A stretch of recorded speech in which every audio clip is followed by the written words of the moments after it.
Friends नमस्कार सत श्री अकाल। मेरे चैनल हैकर्स ऑफ जॉब्स में ਤੁਹਾਡਾ स्वागत है। तो असी 2-3 चैप्टर की वीडियोस ऑलरेडी अपलोड कर चुके हैं। वैसे तो उस चैनल पर बहुत सारी वीडियोस है मैथमेटिक्स चैप्टर के रिगार्डिंग, ठीक है। तो वो टैट पिछली बार जो होया जो तुम कह सकते हो कि कोई शंका नहीं है कि टैट ईजी था, पर उन्होंने वास्ते ही जिन्हों ने पढ़े दा जिन्होंने पढ़े दा नहीं, जो मैथ नाल अनटच है उन्होंने वास्ते थोड़ी ईजी होएगा। पर यह है कि तुम वीडियो देख लो साड़ी तो वो पता लगे कि जिन्हें क्वेश्चन करवाए रहे हो सारे टैट में आए। तो आप 3 चैप्टर कर चुके हैं। तो तुहानूं पता सी ETT के सैकेंड पेपर वास्ते जी कि 5994 पोस्ट आ रही है, वो वास्ते असी मैथमैटिक्स के पूरे सिलेबस की प्रैपरेशन करने की क्या कि प्रैपरेशन करांगे। तो मैं पहले फोन के थ्रू स्क्रीन रिकॉर्डिंग करके वीडियोस पाई है, रिस्पॉन्स अच्छा रहा। हाँ, एक काम जरूर करना कि मेरा व्हाट्सएप का ग्रुप बनाया है, वो मेरा जो नंबर पाया था वो नंबर मेरा बंद हो गया। प्लीज़ कोई बच्चा मेरा नंबर, मैं नंबर लिखना इतने 7986484967, ये नंबर में प्लीज़ ऐड कर दो उस ग्रुप के, ताकि वो ग्रुप चलाया जा सके। मैं वो ग्रुप तो एग्जिट हो गया, नंबर मेरा चलता नहीं पाया। तो असी अज इसका 4th चैप्टर कर लगे हाँ फ्रेंड्स। ये गल है कि असी जो करने उही आता है, तो असी उही कराने जो आना है, फालतू असी कुछ नहीं कराते, ठीक है। तो असी क्या ही कि सिलेबस के अकॉर्डिंग चलांगे, ठीक है। तो इसका 4th चैप्टर है सिलेबस के अकॉर्डिंग, वो है क्वाड्रेटिक इक्वेशन, ठीक है। पंजाबी भी लिख देना 2 घाती समीकरण। फ्रेंड्स ਇਹਦਾ सब तो पहले जानना बहुत जरूरी है। बस एक जस्ट क्वेश्चंस लेने हैं कि आप पहले तो सानू ये पता होना चाहिए कि क्वाड्रेटिक इक्वेशन की होंगी। देखो आप लीनियर इक्वेशन जी कि एक समीकरण हल करना, बिल्कुल एक बेसिक तो चलांगा ताकि हर एक समझ आ जाए। कई आता होएगा कि मैथ तो टच है, कई अनटच है, ठीक है। हूँ आप प्लीज़ ये नंबर जरूर ऐड कर दो उस ग्रुप में, जो भी का ग्रुप बनेगा।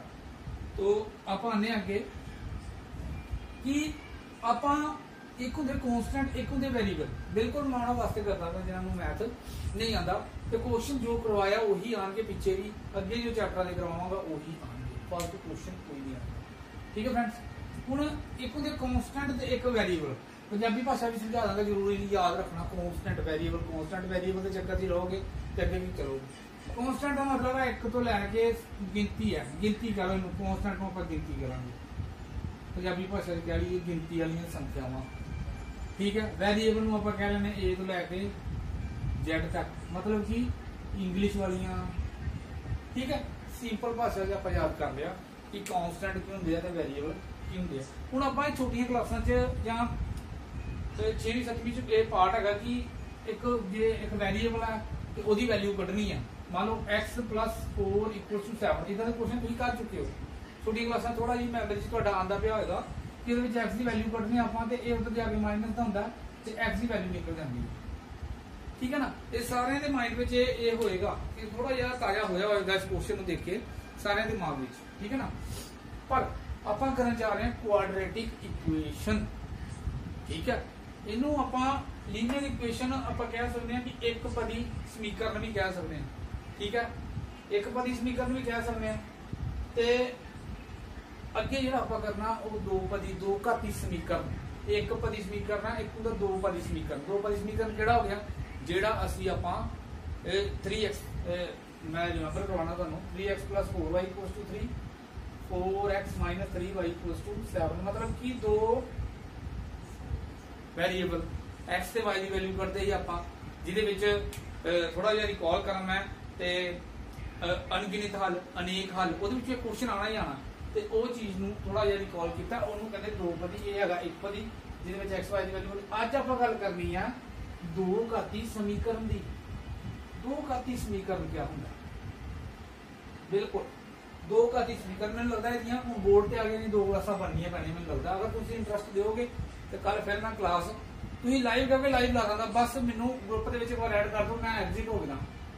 ठीक है, आ देखो दो घाती समीकरण देखो एना की जाए कि इनू आप एक घाती समीकरण भी कह दें, पर आप समीकरण पर variable equation in one variable एक पदी समीकरण कहते। ठीक है, हूँ दो पदी कि होंगी है जिहदे वैरिएबल एक्स दी नहीं वैरिएबल दी घात हाईएस्ट पावर वैरिएबल दी हाईएस्ट पावर 2 जिहदे विच वैरिएबल दी हाईएस्ट पावर 2 ਉਹਨੂੰ ਆਪਾਂ ਕਹਾਂਗੇ ਦੋ ਘਾਤੀ ਸਮੀਕਰਨ ਕੁਆਡਰੇਟਿਕ ਇਕੁਏਸ਼ਨ। ਜਿੱਦਾਂ ਕਿ ਮੈਂ ਲਿਖਦਾ x² - 4x + 7 = 0 ਇਹਨੂੰ ਕਹਾਂਗੇ ਕੁਆਡਰੇਟਿਕ ਇਕੁਏਸ਼ਨ। आ गई ना हाईएस्ट पावर x की वेरिएबल की x की नहीं कहूंगा मैं, वेरिएबल की हाईएस्ट पावर कितनी 2 है ना। हूं इदा लिखता थे मैं z² - 7z + 5 = 0 है भी quadratic equation in two variable. ठीक है, तो इनू किया जाएगा क्वाड्रेटिक इक्वेशन। अब आप पॉलिनोमियल चैप्टर भी कर चुके हैं, ਉਹਦੇ ਵਿੱਚ भी ਤੁਹਾਨੂੰ समझाया ही एक पदी दो पदी। ठीक है ना, थोड़ा जिहा इंट्रो देना ही इस करके। हुण आपां ये कह लीए, अच्छा एक होर गल, अगर मैं इनू लिख देवां x² - 49 गल याद रखना x² - 49 ये भी दो घाती समीकरण है, ये भी दो घाती समीकरण हैगा। ये ना कहो पहली गल तो दो घाती समीकरण की जी आप इक्वेशन फुल इक्वेशन जी दी है वो क्या होंगी है ax² + bx + c = 0। हूँ ये ना कहो कि इतने प्लस है तो प्लस ही होंगे, इतने माइनस भी हो सकता, दोनों जगह एक जगह माइनस हो सकता, प्लस कुछ भी साइन कोई भी आ सकता। बस इसमें थोड़ा माइंड च रखो ax² + bx + c = 0 प्लस इदा मूँह से चढ़ेगा इदा आप प्लस बोल देंगे, बिच माइनस भी आ सकता है। ਇਹਦਾ मतलब इतों सानू शो होता है कि इक्वेशन किदां दी बनती है, जिहड़ी कि दो घाती समीकरण होंदी है वो इस टाइप की होंदी है। ठीक है, इस टाइप की होंदी है ना। हुण तुसीं कहोगे कि इहदे विच ते यह चीज है ही नहीं, ये चीज हैगी है, देखो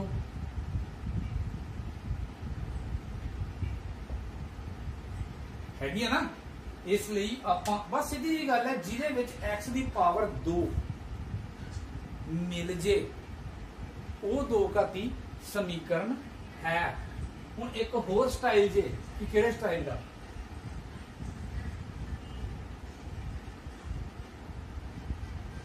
मैं पूछा तुहानू कि क्या है दो घाती समीकरण है, ये भी हैगा हाईएस्ट पावर x की पावर 2 दो घाती समीकरण हैगा। ठीक है, हुण मैं कल्ला इत्थे लिखदा x², क्या यह दो घाती समीकरण हैगा क्यों हाईएस्ट पावर x की 2 बेशक फैक्टर के 2 आ जाएंगे 0 0 कुछ आई तो है ना, पावर 2 है। इस करके ये याद रखना क्वेश्चन तो मेरे आए हैं पिछली बार 23 64 ते 66 35 के वो किस पार्ट चो आते हैं, वो पार्ट सब तो लास्ट वाला पार्ट है जिहदे विच कहंदे हैं कि roots are equal, roots are real, roots are imagine. ठीक है ना, इमेजिन रूट इमेजिनरी रूट कह सकते हो तुम, इमेजिनरी रूट जिहदे विच डी की वैल्यू 0 हो जाती है, नैगेटिव हो जाती है। आपां वो फर्दर लास्ट पार्ट है, पर मैनू इस बार डाउट है कि जनरल जिहा क्वेश्चन ना पूछ लैन तुहानू कि क्योंकि मैं बिल्कुल 0 तो करवा के ये ना होए कि मैं उही करवा दा पार्ट ते अगले बिल्कुल जनरल तो क्वेश्चन पूछ लैन ते तुसी पजल हो जाओ। ठीक है ना, तुसी पजल हो जाओ, मैं इतना काम करना ही नहीं, आप पूरा करना। ठीक है ना, देखो वो क्वेश्चन पूछ ले कि इन्हां विचों केड़ी दो घाती समीकरण नहीं है ना। हुण देखो मैं लिखदा x² - 49 क्वेश्चन वही केड़ी नहीं है, सीधी लास्ट लिखनी केड़ी नहीं कि समझ गए तुम, दो घाती समीकरण केड़ी नहीं है। ठीक है, हुण मैं क्वेश्चंस लिखण लगा, ऑप्शंस लिखण लगा, चूज करो। ठीक है,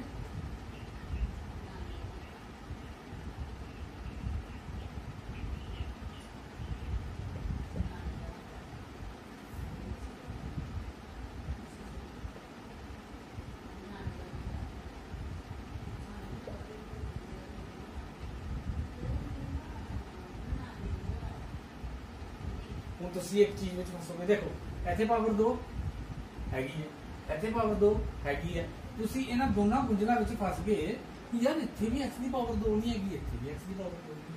ਉਹ ਇਦਾਂ ਦਾ ਕੁਐਸਚਨ ਫਸਾਏਗਾ ਨਾ। ਅਸੀਂ ਹਰ ਇੱਕ ਪ੍ਰੋਬਲਮ ਹੱਲ ਕਰਨੀ ਹੈ। ਅੱਛਾ ਇਹ ਦੇਖੋ, ਇਹ ਤੇ ਹੋ ਹੀ ਨਹੀਂ ਸਕਦਾ, ਇਹ ਜਿਹੜੀ ਹੈ 2 ਘਾਤੀ ਸਮੀਕਰਨ ਨਹੀਂ ਹੈ। ਹੁਣ ਇਹ ਯਾਰ ਇਹਦੇ ਵਿੱਚੋਂ ਕਿੱਦਾਂ ਦੇਖਿਆ ਜਾਏ? ਦੇਖੋ ਇਹ ਆਪਾਂ ਸ਼ਾਇਦ ਛੋਟੀ ਕਲਾਸਾਂ 'ਚ ਕੀਤਾ ਹੋਏ ਕਿ ਪਹਿਲੇ ਇਹਨੂੰ ਇਹਦੇ ਨਾਲ ਮਲਟੀਪਲਾਈ ਕਰਦੇ ਹਾਂ, ਫਿਰ ਇਹਨੂੰ ਇਹਦੇ ਨਾਲ ਮਲਟੀਪਲਾਈ ਕਰਦੇ ਹਾਂ। ਦੇਖੋ x² minus 3x plus 2x minus 6 x² minus x minus 6 देखो बनी इसका 2, ठीक है ना। इस करके थोड़ा जिहा मल्टीप्लाई करके भी देख लेना। मेरा डाउट है कि इस बार शायद इस टाइप का क्वेश्चन वो पा सकता है, ठीक है ना। ते नैक्सट पार्ट जिहड़ा साडा आ गया वो आ गया जिद्दां कि देख लो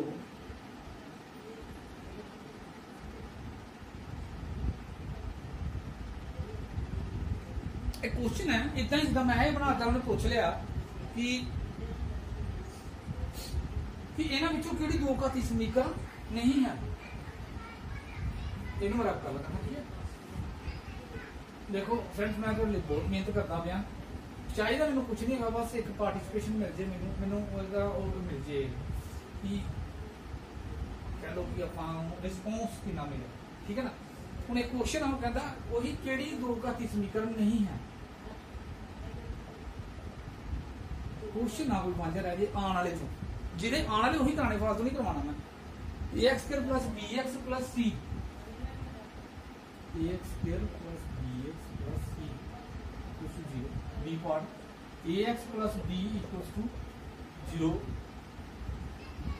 where a is not equals to 0, a is not equals to 0। अच्छा देखो a is not equal to 0 मतलब a से 0 नहीं होना चाहिए, अगर ये 0 या x को भी 0 कर देगा, है ना। तो सी ऑप्शन है, दो में डी ऑप्शन है, इन्हां विचों कोई नहीं।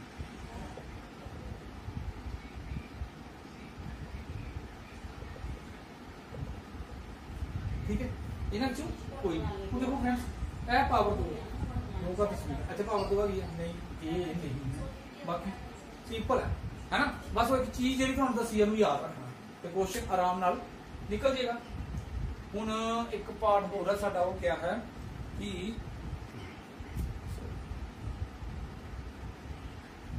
मूल्स ते आ जी, आपां मूल्स ते आ जांदे आ कि मूल्स जिहड़े है वो किदां बनदे आ। अपने थोड़ी जी क्वाड्रेटिक इक्वेशन है ना, जिद्दां एक क्वाड्रेटिक इक्वेशन आपां सिंपल जी क्वाड्रेटिक इक्वेशन ले लेना है ना, 2 घाती समीकरण के ले लेना। ਉਹਦੇ ਵਿੱਚ ਜਿੱਦਾਂ ਆਪਾਂ ਕਹਿ ਲਈਏ ਕਿ x² plus 4x plus 4 equals to simple ਲੈ ਲਓ ਹੈ ਨਾ। ਹੁਣ ਇਹਨੂੰ ਐਜ਼ ਏ ਕੰਪੇਅਰ ਵਿਦ ਇਹਦੇ ਨਾਲ ਕਰਾਂਗੇ। ਹੁਣ ਮੈਂ ਤੁਹਾਨੂੰ ਪੁੱਛਾਂ ਕਿ what is the value of a, a the value ਕੀ ਹੈ? what is the value of a, a ਦਾ ਮੁੱਲ ਇੱਥੇ ਕੀ ਹੈ? ਇੱਥੇ a ਹੈਗਾ ਨਾ x² मतलब कि x² ਦਾ ਕੋਐਫੀਸ਼ੀਐਂਟ क्या है? x² ਦਾ ਕੋਐਫੀਸ਼ੀਐਂਟ ਜਿਹਦੇ ਵੀ ਕੁਝ ਨਹੀਂ ਹੁੰਦਾ ਕਿ 1 ਹੁੰਦਾ, ਇਹ ਯਾਦ ਰੱਖਣਾ ਕਿ ਸਿੰਪਲ ਗੱਲਾਂ ਜਿਹੜੀਆਂ ਉਹ ਕੁਐਸਚਨ ਗਲਤ ਕਰਵਾ ਦਿੰਦੇ। ਠੀਕ ਹੈ ਹੁਣ ਆਪਾਂ ਇਹਨੂੰ ਕੰਪੇਅਰ ਕਰ ਦਈਏ ਤੇ what is the value of a equals to 1, b equals to 4 ਤੇ c equals to b 4, ਸਿੱਧੀ ਗੱਲ ਹੈ। ਹਾਂ ਇੱਕ ਹੋਰ ਚੀਜ਼, ਅਗਰ ਇੱਥੇ -4 ਲਿਖ ਦੇਣਾ फिर ਇਹਦੇ ਨਾਲ ਸਾਈਨ ਆਏਗਾ ਨਾ, याद रखना साइन जरूर आएगा। साइन जो है वो प्लस वाला ही लिखते नहीं, साइन जरूर आएगा।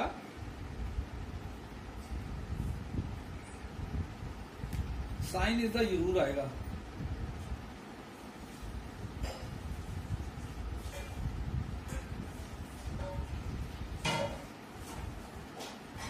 ठीक है नैक्सट आप ਇਹਦੇ ਵਿੱਚ ਹੀ ਕਰਨ ਲੱਗੇ ਹਾਂ। इक्वल रूट्स क्या होंगे हैं ते साडा छोटी छोटी चीज़ां तुहाडे वास्ते मैं कढ के रखियां, ਉਹਦੇ ਵਿੱਚੋਂ ਹੀ ਅਸੀਂ करना, फालतू ਅਸੀਂ कुछ नहीं करना।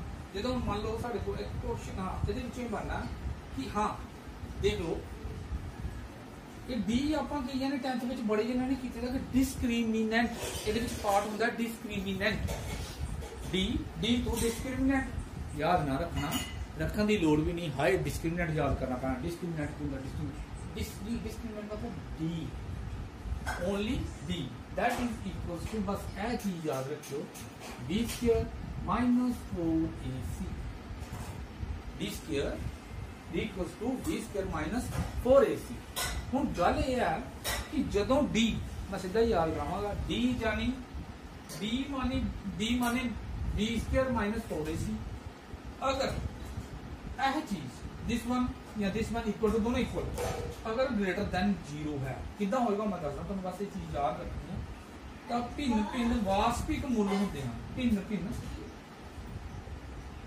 ਇਹਦੇ ਵਿੱਚੋਂ क्वेश्चन आएगा, ਇਹਦੇ ਵਿੱਚੋਂ पिछले 2 साल ਦੇ ਇਹਦੇ क्वेश्चन आएगा, भिन्न भिन्न वास्तविक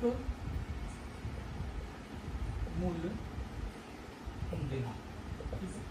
अगर d ਜਿਹੜਾ ਕਿ equals to b square minus 4ac है, इज इक्वल्स टू 0 है, ते बराबर बराबर ते वास्तविक मुੱਲ ਹੁੰਦੇ ਹਨ। अगर d square equals to b square minus 4ac is less than 0, ਇਹਦੇ ਕੀ ਮੁੱਲ ਜਿਹੜੇ ਹੈ ਵਾਸਤਵਿਕ ਨਹੀਂ ਹੁੰਦੇ।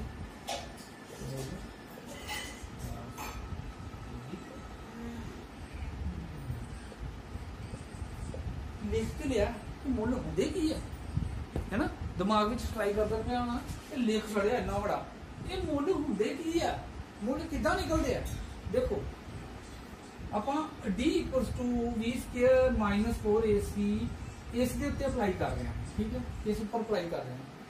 What is the value of v, देखो v की वैल्यू क्या है 4, मतलब कि d इक्वल्स टू 4 का स्क्वायर है ना, माइनस 4 a की वैल्यू दैट इज 1, ब्रैकेट से लगाऊंगी, c की वैल्यू माइनस 4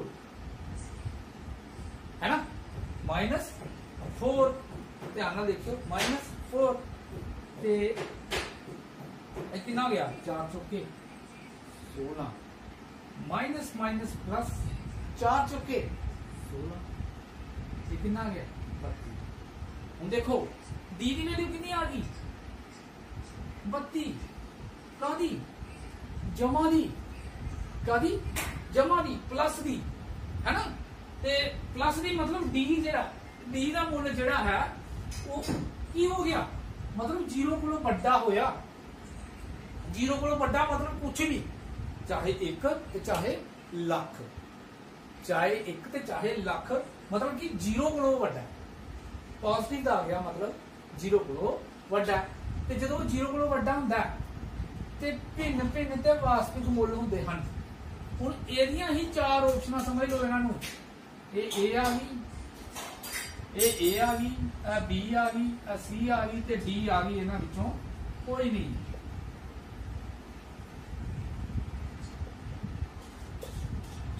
ਠੀਕ ਹੈ, ਉਹ ਕੀ ਆ ਗਈ d, ਤੇ ਤੁਹਾਡੇ ਸਾਹਮਣੇ ਸਪਸ਼ਟ ਇਹਦਾ ਆਨਸਰ ਹੈ, ਤੁਸੀਂ ਸਾਰੇ ਦਿਓਗੇ ਕਿ ਇਹਦਾ ਆਨਸਰ ਕੀ ਹੈ, भिन्न भिन्न ਅਤੇ वास्तविक मुੱਲ। ठीक है जी, कुछ भी औखा नहीं है, पिछले 23-64 विच भी 66-35 विच भी ਇਹਦੇ ਵਿੱਚੋਂ ਹੀ क्वेश्चन आया है, ਅਸੀਂ फालतू नहीं करना। ठीक है, ਤੇ एक क्वेश्चन ਜਿਹੜਾ ਬੰਦਾ ਹੈ ਆਪਾਂ ਇੱਕ ਹੋਰ ਕਰ ਲੈਂਦੇ ਆ, ਕਈਆਂ ਦੀ ਕੰਫਿਊਜ਼ਨ ਹੋਏਗੀ ਹੈ ਨਾ, ਇਹ ਨਹੀਂ ਹੈ ਕਿ क्वेश्चन कराया ਤੇ ਅਗਲੀ ਟਾਈਪ ਕਰਵਾ ਰਹਾ ਮੈਂ, ਇੱਕ ਸਟੇਟਮੈਂਟ ਆਪਾਂ ਹੋਰ ਲੈ ਲੈਂਦੇ ਆ ਤੇ ਉਹਨੂੰ ਇੱਥੇ ਸੋਲਵ ਕਰਨਾ। ਸਾਡਾ ਕੁਝ ਹੋਰ ਚੀਜ਼ ਦਾ बराबर बने बराबर एक्स स्क्वायर माइनस 4x, यही चीज ले लेना 2x minus 3 b square minus 4x,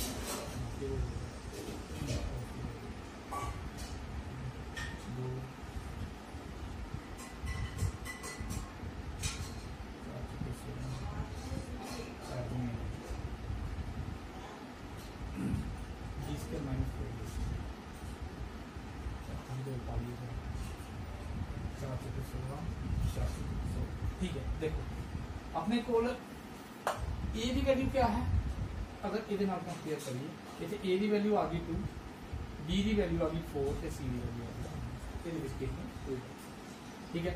ਤੇ ਸਾਨੂੰ ਉਹ ਕੀ ਕਹਿੰਦਾ ਡਿਸਕ੍ਰਿਮੀਨੈਂਟ ਕੀ ਕਹਿੰਦਾ d equals to b square minus 4ac है ना। ਤੇ b कितना है साडा 4 का स्क्वायर फिर 4 a कितना है साडा 2 c कितना है -2 ठीक है। a कितना आ गया 16 4 चुके 16 हो गया ठीक है ना। फिर प्लस पत्ती बन गया दोबारा इक्वल टू 0 करोगे हाँ प्लस ले हाँ जी उन्हें कितना हो गया -10 हो इतने माइनस इतने मैं प्लस ले लिया फिर आप नवा पार्ट करने लगे नहीं तो फिर सेम कोर्स की बन उन्हें देखो कितना बन गया 0 d इक्वल्स टू 0 कई कंडीशन सैटिस्फाई करता पाया d equals to b square minus 4ac जेड़ा कि साडा इक्वल्स टू 0 आए उदों क्या हुंदा है मुल बराबर ते वास्तविक ठीक है फ्रेंड्स।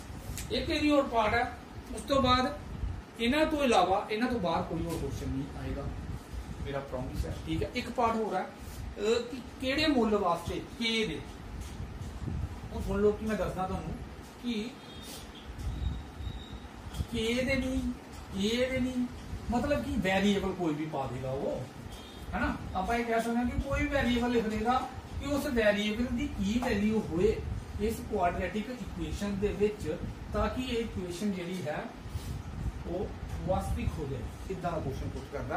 इत्थे मेरे को हैगा एक क्वेश्चन तो कहंदा है कि 2x square minus ax plus 6 equals to 0 का एक मुल 2 होवे तां a दा मुल पता करो ਇਹ क्वेश्चन नहीं ਆਪਾਂ क्वेश्चन खुद ले लेंगे हाँ इन्हीं बना लेंगे ਆਪਾਂ 2x square minus ax plus 6 2x square minus ax plus 6 equals to 0 ठीक है ना। सिंपल ऊपर लिखेगा कि a दे किहड़े मुल लई मुल जिहड़े है वो वास्तविक होंगे।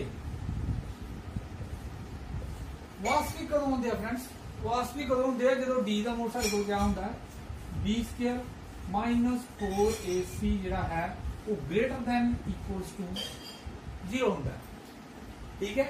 ग्रेटर दैन इक्वल्स टू 0 होंदा है ते ओदे विच क्या है देखो फ्रेंड्स इहदे विच वैल्यू अप्लाई करांगे a equals to 2 b equals to -a ते c इक्वल्स टू 6 अप्लाई करो b कितना आ गया साडा माइनस a दा स्क्वायर 4 2 ते 6 ठीक है। ये कितना आ गया a स्क्वायर 4 2 8 8